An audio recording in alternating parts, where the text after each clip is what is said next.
I need to check on my lineup for predictions and see what Mark to Mark is inviting you to come and bet with us on, because we have, like I told you, the return of the European leagues.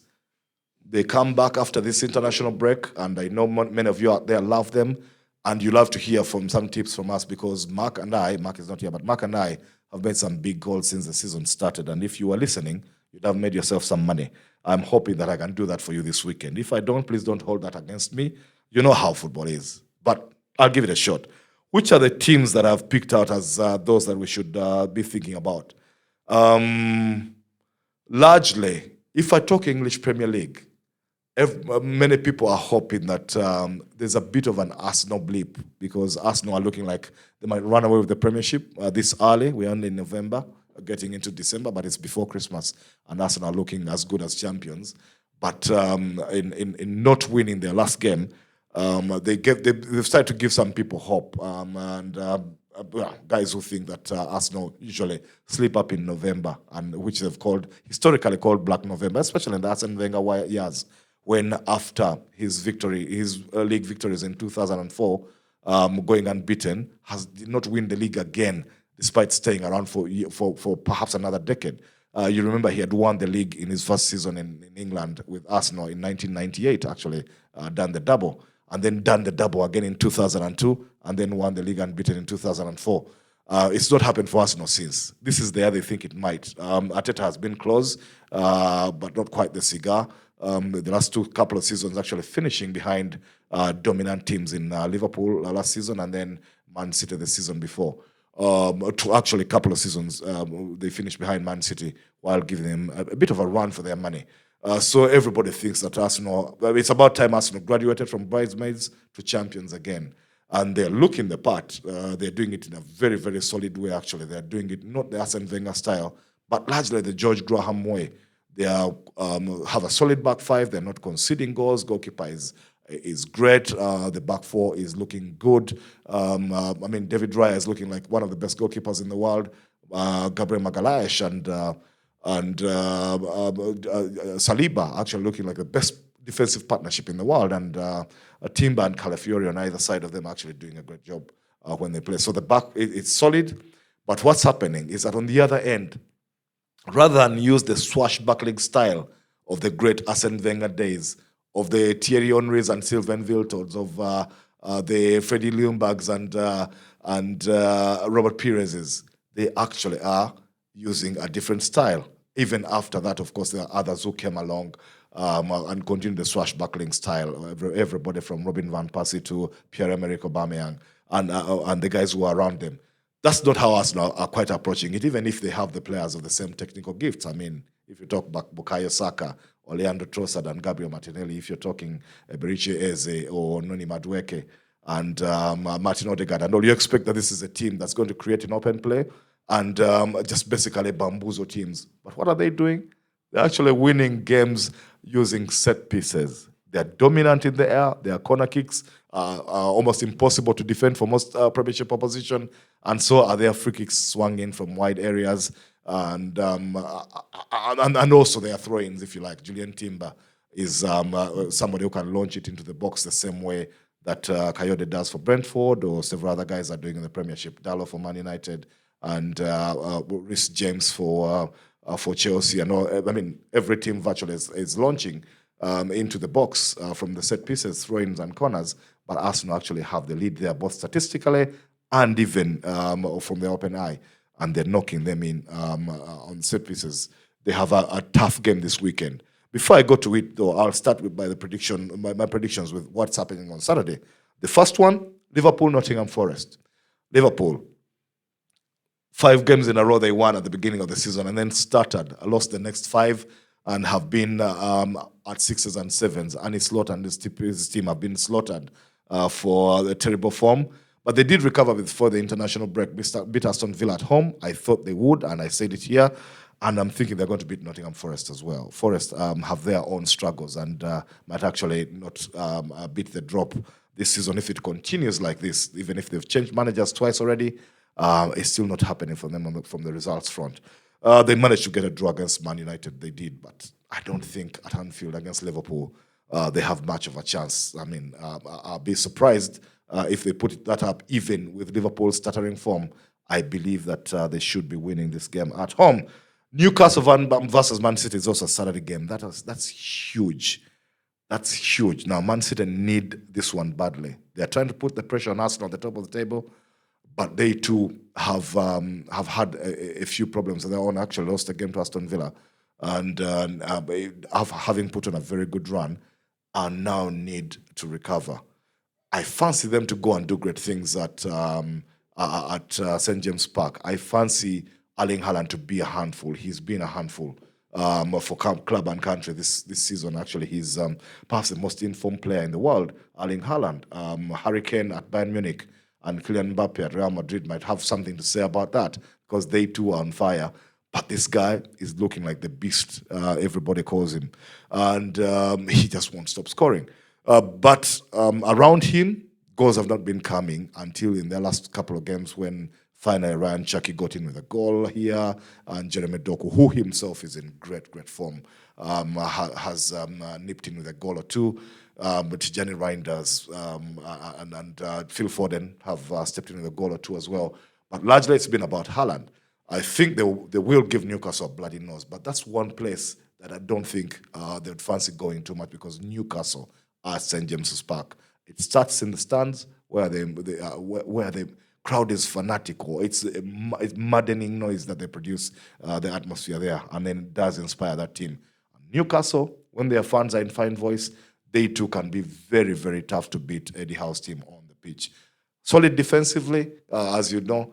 Hard-working in midfield where Bruno Guimaraes and Joelinton and Sandro Tonali and whoever plays, they just come in there and run their legs off.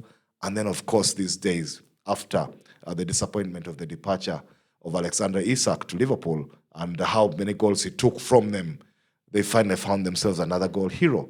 Big German, different style, Nick Voltemada is actually getting the goals. He's taken Germany to the World Cup, by the way. He scored Germany's last, 4 of Germany's last goals until to get them into the World Cup. And then he's been knocking them in for Newcastle as well. So there is somebody for Man City's defense to worry about, and Gigi Donnarumma in goal. It should be a very good one. I fancy, though, for these teams to cancel themselves out. If you ask me, I'm thinking there's a draw here. But I won't be surprised if there's a winner. So that's Saturday for you. Then Sunday, who do we have? Yeah, I told you about, still on Saturday, just outside of the Premiership, there's a game which I think is worth talking about, and that's Barcelona versus Athletic Bilbao in Spain. Why do I pick this game out to join my camp bet with us forum? Is because Barcelona finally are going back to the Nou Camp. They're going to be playing at their spiritual home for the first time in a long time. Remember, they've been playing at the Olympic Stadium in Barcelona. Why? Because the Nou Camp had been closed for refurbishment, the same way Real Madrid didn't play previously, 2-3 seasons at home, because the Bernabeu was being fixed. Now, the Bernabeu is one of the most spectacular stadiums in the world right now. Hopefully, the Camp Nou, or the Nou Camp, if you like, has matched it. I'm waiting to see what it looks like, but it's going to be restricted access. That stadium can go up to 98,000 seater capacity, or even just over 100,000. But they're only going to allow 45,000 fans in there for this game against Bilbao, the first time Barcelona are playing at home in a very long time. And they are on fire themselves. They're doing great things in the league, even if Madrid are on top of them. They've got so many options about who will score. Robert Lewandowski, the old man, will continue to score. He doesn't stop. I've just talked about Haaland and Harry Kane and Mbappe as the most informed players in the world, but Lewandowski scoring goals towards 40 is somebody that you need to stand up and notice. But the guys around him are getting the goals as well. Ferran Torres, Fermin Lopez, even Marcus Rashford. I mean, Marcus Rashford is in great form. The loanee from Man United at Barcelona right now, doing great things, assisting and scoring and looking like he's enjoying his football again. Especially now they need him in the absence of Rafinha, who's been injured.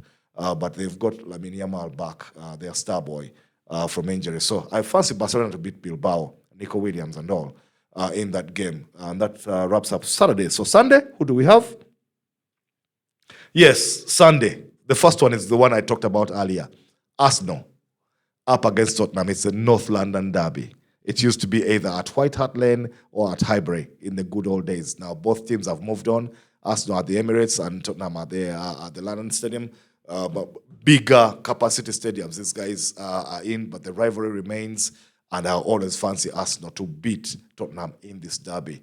So many times I've come out there supporting against Arsenal, basically hate watching, if you like, and I've been disappointed many times when Tottenham have put out great lineups, having some of the best players in England. I mean, recent times it's been Harry Kane and Heung-min Son and Richarlison and whoever, but before there were so many other great lineups. I mean, Gareth Bale was there before with Harry Kane. There were, I mean, all the way up to the Roman Pavlyuchenkos and all have been supporting Spurs to beat Arsenal, and they couldn't. And I don't think they're going to do it this time, not at the Emirates either. They too have been, blowing hot and cold. When they've looked good, Spurs this season, they've actually played really well. The team these days that is coached by Thomas Frank, and then there's been a few games when they've gone off the boil. I mean, their creativity is really down this season because of the absence of the injured James Maddison and Dejan Kulusevski. Those are the two most creative players at Spurs, and they've not been playing. Now, without them, a few other guys have stepped in to get the job done. I don't think they'll do it against Arsenal. So there, I'm going for the Arsenal W. And then, same Sunday, you have the Milan derby, Inter Milan versus AC Milan. Now, these two teams are looking good this season as well. AC Milan have actually revived themselves and are playing some good football. They actually have an outside shot for the title, if you like. But that Napoli are still calling the shots there. And Juventus themselves are in the mix. But Inter versus AC, I fancy Inter to win this derby or for there to be a draw. So I'll say 1x. Without further ado, I'll go to the very last one. Man United up against Everton. That's a Monday night game. And United themselves. Recent revival of sorts, if you like. There's been a few people disappointed by the last two draws. The one against Forest and the one against Spurs, from which, after leading 1-0, United had to bounce back from 2-1 down to get last gasp goals to steal some points. One from De Ligt against Spurs, and the other one from Amad Diallo against Nottingham Forest. But it's a revival all the same. They've won 3 of their last 5. They're unbeaten in 5. You'd think you'd say that about Man United in recent times, but that has been the case. And you think that the international break even came at a time when it only interrupted them. They've lost Benjamin Sesko to a knee injury, their lead striker. He was still struggling to find his feet and his form, and was getting a lot of criticism from the experts. But when United have played with a false 9 in Matheus Cunha, which has allowed them to have Bryan Mbeumo and Cunha and Bruno Fernandes and Ahmad on the same pitch, with Ahmad actually not playing as a wing-back but in a 10 position with Mbeumo, they've looked good in those games. And they can't cause havoc again when they return. Maybe you fancy that Casemiro and Bruno will play in that double pivot, but you fancy that Mason Mount might be knocking on the door for a starting berth in the absence of Sesko. However, they have issues in that midfield, and they're still struggling with a few dynamics about playing in a back 3. They've got the semblance of stability, tranquility at the back with Senne Lammens, their goalkeeper, the new guy. He oozes more confidence than the last two by Indira Onana, and actually made his debut for Belgium in midweek playing against Liechtenstein, and kept a clean sheet. I mean, you'd fancy him to do that in that game. He barely had a shot to save, but it's a confidence boost for the young man in goal. But as far as back 3 is concerned, still a few question marks about United getting it right there.